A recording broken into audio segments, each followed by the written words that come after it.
Está na hora de termos 5 minutos com Deus. E que a paz do Senhor, que excede todo entendimento, esteja sobre a sua vida, sua casa, sua família.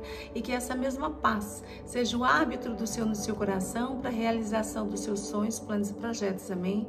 Você acredita que Deus tem a capacidade de mudar vidas, pessoas, rotas, destinos? Muitas vezes nós caminhamos numa vida de dificuldade, numa vida sem perspectivas, sem ser promissora, porque nós fazemos escolhas erradas. Deus sempre teve para nós uns planos muito maiores e muito melhores do que os nossos. A questão é que nós temos o livre-arbítrio. E nosso livre-arbítrio, ele sempre nos faz caminhar por um caminho diferente do caminho que Deus preparou para nós. O Senhor sempre nos disse para onde nós devíamos andar, mas nós pegamos sempre a contramão. A palavra do Senhor nos diz no livro de Salmos 139:16 que cada um dos nossos dias já foi escrito por Ele quando nenhum desses dias ainda havia. Também nos diz em Jeremias 1:5 que o Senhor nos conheceu antes que fôssemos formados no ventre da nossa mãe e que Ele já nos separou. Separou para quê? Cada um para uma coisa. Jeremias, quando ele disse, separou para ser profeta.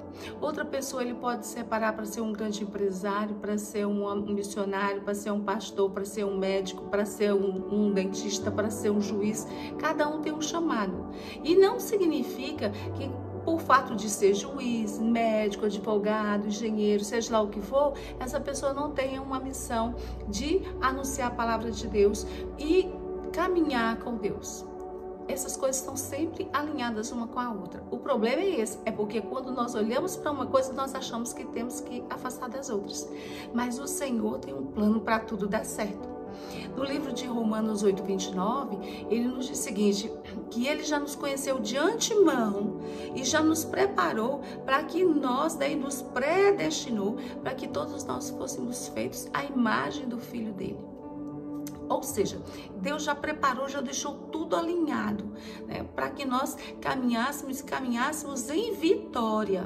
Ele não escreveu para que nenhum fosse destruído, para que ninguém fosse para o inferno, para que ninguém fosse subjugado. Isso porque a palavra dele também nos diz que os sonhos dele para nós, os caminhos dele, os planos dele para nós são sempre mais altos do que os nossos. Ou seja, Deus sempre preparou mais. Nós temos menos porque nós não percebemos e fazemos escolhas erradas. O Senhor, com algumas pessoas, ele falou cara a cara. E essas pessoas tiveram suas vidas mudadas e influenciaram outras.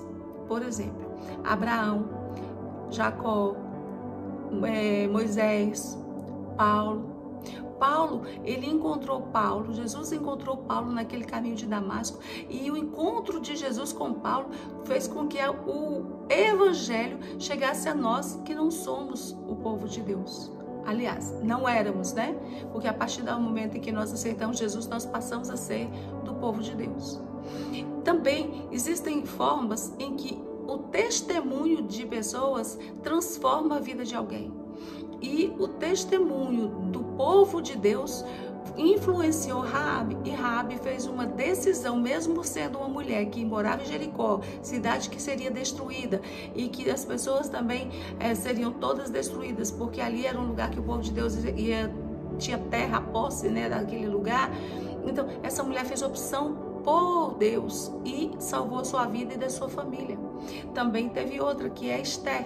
Esther, por conviver com a família de Noemi, que era o povo de Deus, ela transformou sua vida. Ela transformou, fez uma nova opção e disse para ela: onde você for, você estiver, ali estarei. Onde você morar, morarei. Seu Deus é meu Deus. Onde você morrer, ali eu vou morrer, ser sepultado. Ou seja, ela fez um pacto com Deus naquele momento, pelo testemunho.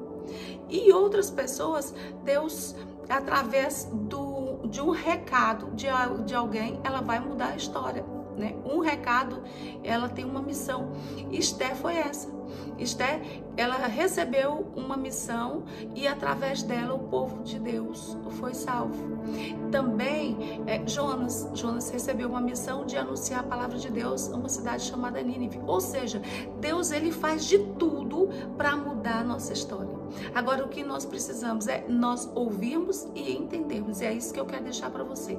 A necessidade que você tem de ouvir, compreender, perceber e permitir que Deus transforme sua vida.